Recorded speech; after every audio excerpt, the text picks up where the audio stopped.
بشر المنافقين بأن لهم عذابا أليما.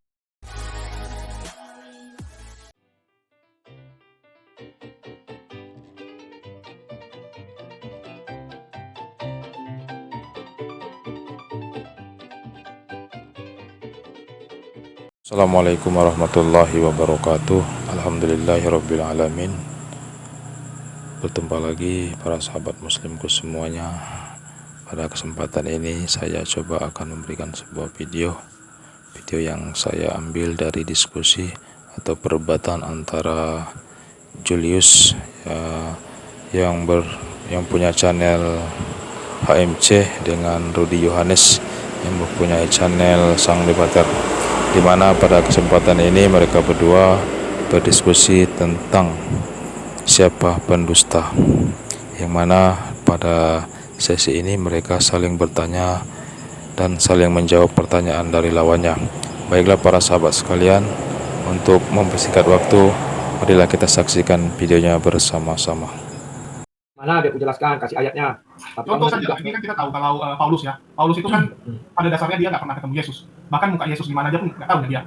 Ya, terus dia berkata dia mendapatkan penglihatan. Ya, ini sama seperti orang-orang sekarang gitu kan, Nike dan Luga mendapatkan penglihatan Yesus. Bahkan kamu sendiri mengatakan mereka halusinasi. Jadi kenapa kamu nggak bilang Paulus halusinasi juga? Ya, mungkin itu aja dulu, silakan. Ya, kalau kita buka di Kisah Para Rasul, dia bukan halusinasi, memang nampak. Ya, saya buka dulu Kisah Para Rasul 9 itu ya, sebentar. Nanti saya minta kamu juga menjelaskan dari kitab suci ya. Kisah Para Rasul 9. Ketika di tengah perjalanan daripada si Rasul Paulus ya, belum jadi. Nah, sementara itu berkobar-kobar hati Saulus, namanya dulu Saulus sebelum Paulus ya, untuk mengancam dan membunuh murid-murid Tuhan. Dia menghadap imam besar. Dan dia meminta surat kuasa daripadanya untuk dibawa kepada majelis Yahudi di Damsyik, supaya jika ia menemukan laki-laki atau perempuan yang mengikuti jalan Tuhan, ia menangkap mereka dan membawa mereka ke Yerusalem. Dalam perjalanannya ke Damsyik, ketika ia sudah dekat kota itu, tiba-tiba cahaya memancar dari langit dan mengelilingi dia. Ia rebah ke tanah dan kedengaranlah oleh satu suara yang berkata kepadanya, "Saulus, Saulus, mengapa engkau menganiaya aku?" Jawab Saulus, "Siapa engkau Tuhan?" Katanya, "Akulah Yesus yang kau aniaya itu." Artinya, kau mengatakan Saulus atau Paulus berbohong atau berdusta tidak benar, karena dia langsung ditemui oleh Yesus. Pahamnya? Oke, sekarang aku sudah menjawab.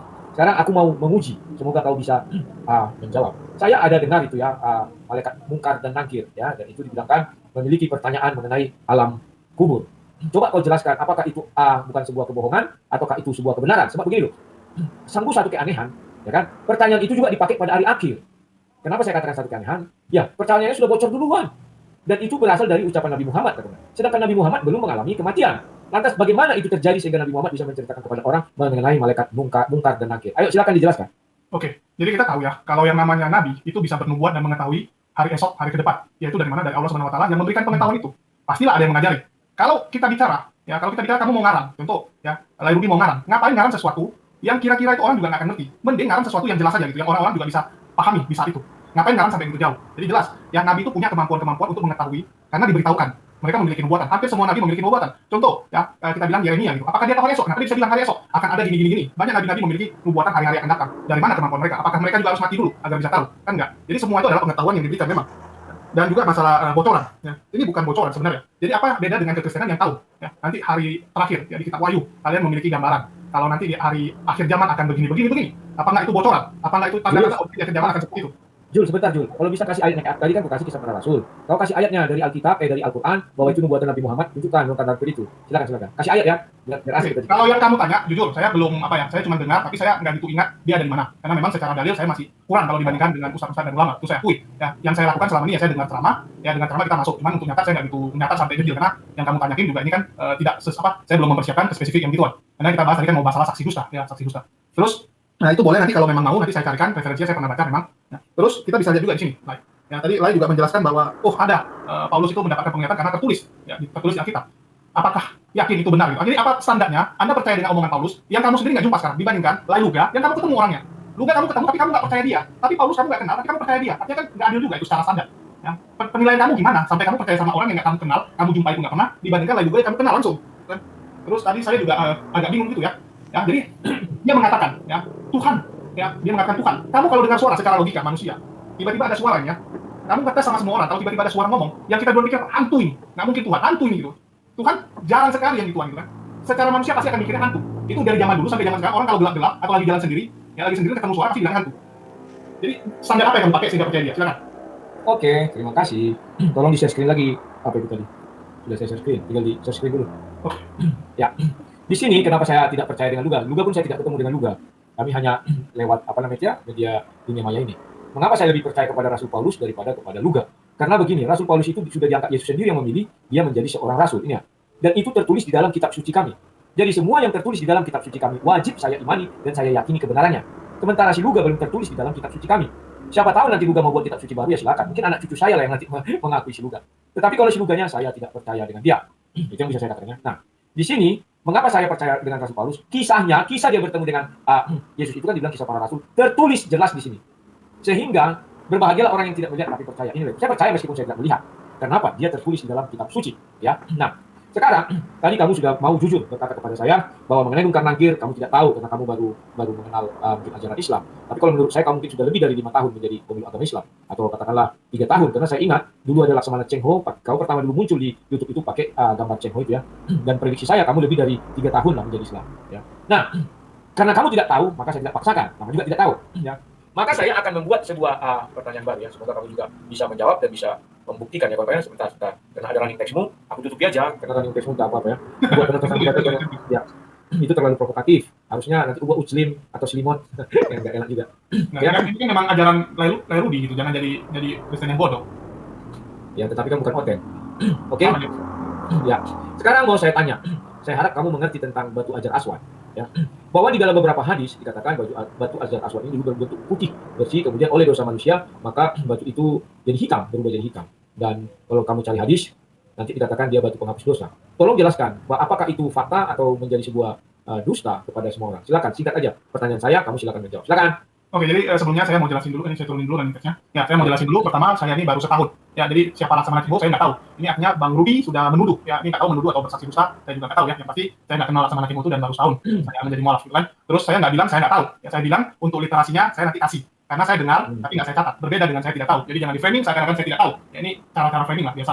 Ya, oke. Terus masalah Hajar Aswad. Ya, ini sama dengan Bang Ruby tahu tangan kita bisa bersaksi saat kita melakukan kejahatan. Ya, jadi batu pun sama sebenarnya. Contoh, polisi bisa menemukan saat Lairudi ya dituduh sebagai pembunuh. Kenapa Lairudi yang jadi tersangka dari kasus pembunuhan ini? Tangan Lairudi berbicara. Lewat apa? Sidik jarinya menempel. Sidik jarinya menempel di rumah korban. Ya, apakah tangan Lairudi yang berbicara? Ya, tangan Lairudi bisa dikatakan berbicara gitu. Kalau kamu mau analogikan seperti itu, yaitu tangan kamu memberitahukan inilah pelakunya Lairudi karena ada sidik jari di sana. Ya, terus kalau bicara Hajar Aswad itu tertulis dengan jelas. Kami harus mengimani hal tersebut. Ya, sama seperti Lairudi bilang. Kamu bilang kamu harus mengimani Alkitab. Sama. Kami harus mengimani Al-Quran. Kasih ayatnya. Jadi tolong kasih ayatnya biar aku tahu. Aku kan melihat juga ini Al-Qur'annya. Coba kasih ayatnya mengenai Hajar Aswad itu. Tunggu ya. Saya buka dulu catatan saya karena saya bukan pendebat seperti Bang. Ini terlalu banyak literaturnya.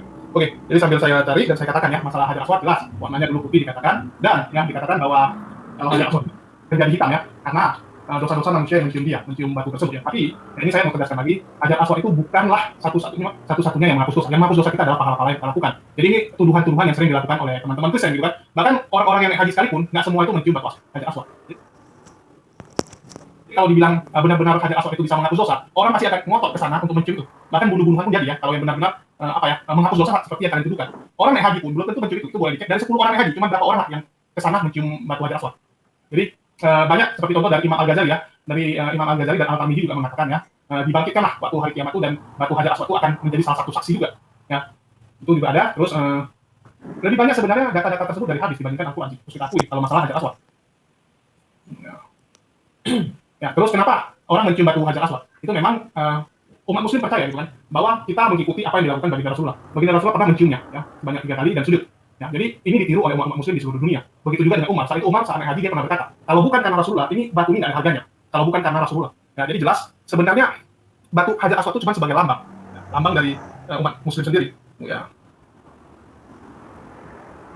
Ya, jadi Umar bin Khattab juga pernah ke sana dan menciumnya, lalu berkata, saya tahu bahwa Anda hanyalah sebuah batu yang tidak dapat memberi keuntungan atau menimbulkan bahaya. Jika bukan karena saya telah melihat Nabi SAW mencium batu tersebut, saya tidak akan mencium Anda. Itu dari hadis Al-Bukhari dan Muslimnya. Terus lebih banyak literaturnya memang dari hadis kalau untuk batu Hajar Aswad itu. Oke, saya akan bertanya kepada Lairudi masalah dengan Paulus ya, kembali ke Paulus karena kami meyakini bahwa memang kekristenan itu dibuat oleh Paulus. Tadi di awal juga Lairudi tidak menjelaskan, ya, tidak menjawab masalah pernyataan Lairudi sendiri yang mengatakan bahwa kalian itu bukan Kristen, kalian itu harusnya Nasrani. Ya, Kristen itu ajaran siapa? Gitu? Anda sendiri mengatakan Kristen itu ajaran yang dibuat oleh manusia, yaitu Paulus, kan? Tapi itu di pernyataan Anda sebelumnya. Ya. Terus Ini ya, tadi saya tulis. Oke. Ya, pernah dikatakan bahwa Paulus berkata kan, tetapi jika kebenaran Allah oleh dustaku semakin melimpah bagi kemuliaannya, mengapa aku masih dihakimi lagi sebagai orang berdosa? Di Roma 3 ayat 7. Jelas kalau Paulus mengatakan jadi dia berdusta untuk bisa melakukan penginjilan tersebut supaya orang mengikuti dia. Apa memang penginjilan itu harus dilakukan seperti itu? Silakan Rudi. Nah, Roma 3 ayat berapa? Roma 3 ayat 7. Oke. Roma 3 ayat 7. Di share screen ya, dari share screen. Sudah? Oke. Roma 3. Jika demikian, apakah kelebihan orang Yahudi? Dan apakah gunanya sunat? Ini bicara tentang sunat ya. Banyak sekali dan dalam segala hal. Pertama-tama sebab kepada mereka lah dipercayakan firman Allah. Jadi bagaimana jika di antara mereka ada yang tidak setia? Dapatkah ketidaksetiaan itu membatalkan kesetiaan Allah? Ya. Sekali-sekali tidak. Sebaliknya Allah benar dan semua manusia pembohong. Seperti ada tertulis. Supaya engkau ternyata benar dalam segala firman-Mu. Dan memang jika engkau menang jika engkau diyakini.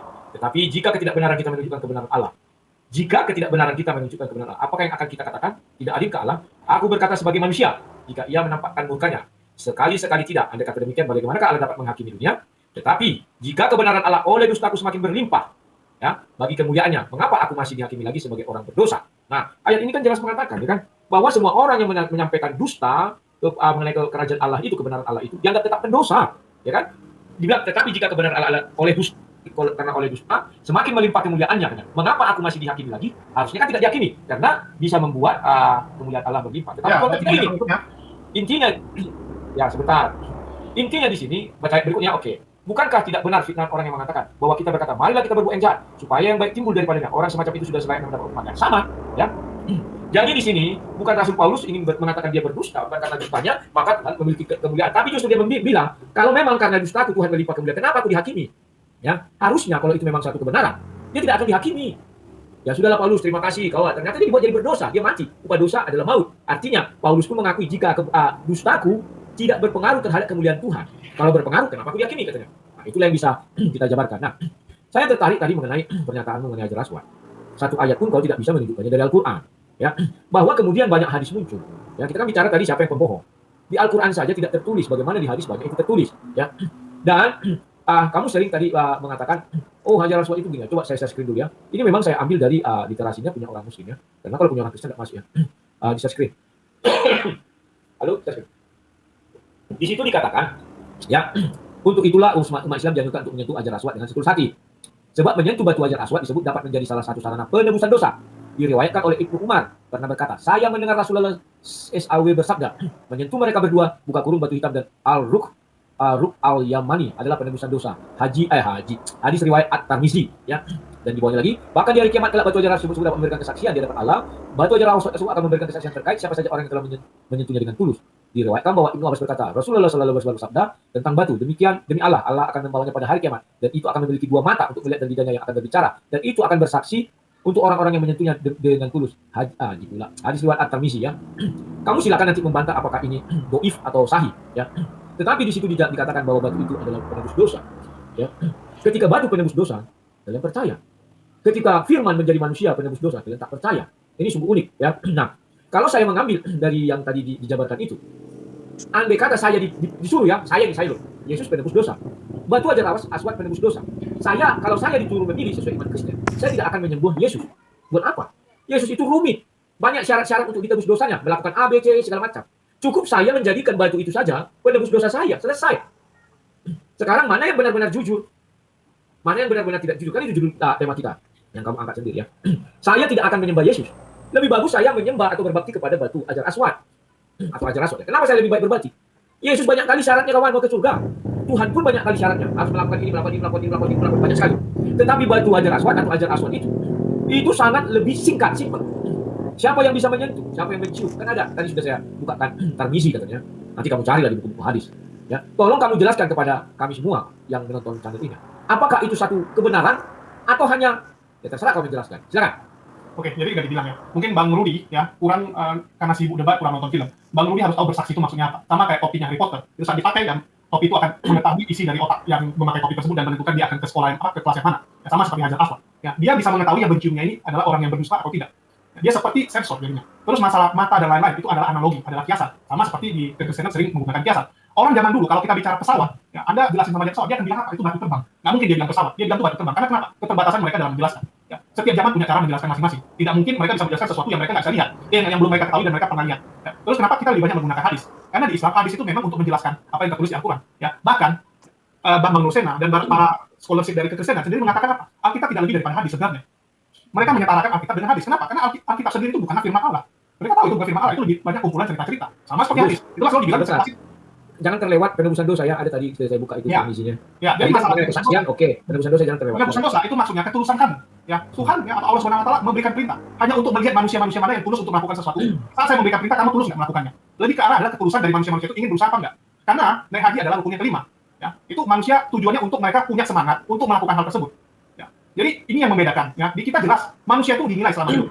Manusia dinilai dari segala apa yang dilakukan. Allah melihat manusia itu, Allah melihat ketulusan dari manusia. Itulah disebut batu Hajar Aswad adalah salah satu bentuk ujian untuk melihat manusia itu tulus nggak melakukan perintahnya. Hanya salah satu ujian. Ini dibuktikan dengan apa? Tidak ada orang-orang Muslim ya, yang saking tergila-gila dengan Hajar Aswad setiap hari ke sana hanya untuk mencium. Boleh dicek, ada nggak yang sampai gila-gila ke sana? Kalau benar seperti yang dituduhkan oleh kalian. Ya, begitu juga dengan batu. Kita pernah bahas Yesus sendiri adalah batu. Walaupun kalian bilang batu penjuru, dia cuma batu penjuru. Saya setuju, Nabi adalah batu penjuru. Ya, yang maksud dari batu penjuru adalah menunjuk.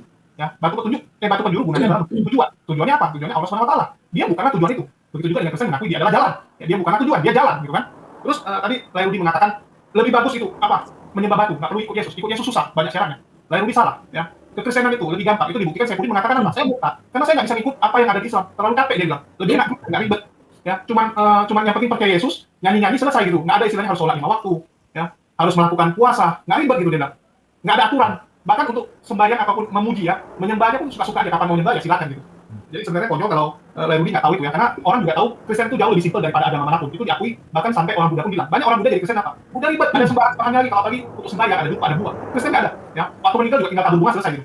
Oke. Terus ada juga dikatakan gini. Tadi sebenarnya Lairudi nggak menjawab, dia cuma berputar-putar tentang ayat, gitu kan? Paulus, ya dia nggak menipu gini. Padahal jelas kalau kita pakai akal logika, Paulus itu sejarahnya bagaimana? Apakah ya Tuhan kalian itu nggak ada orang lain yang bisa dia pilih sampai harus memilih orang yang pendusta. Sama contoh ini, Tuhan ingin berpesan kepada kampung Lairudi. Ya, Lairudi menyatakan Tuhan mau memberitakan sesuatu di sana. Yang akan dipilih oleh orang kampung itu, Lairudi yang punya secara reputasi baik, atau orang yang dari kampung yang sama tapi reputasinya jelek.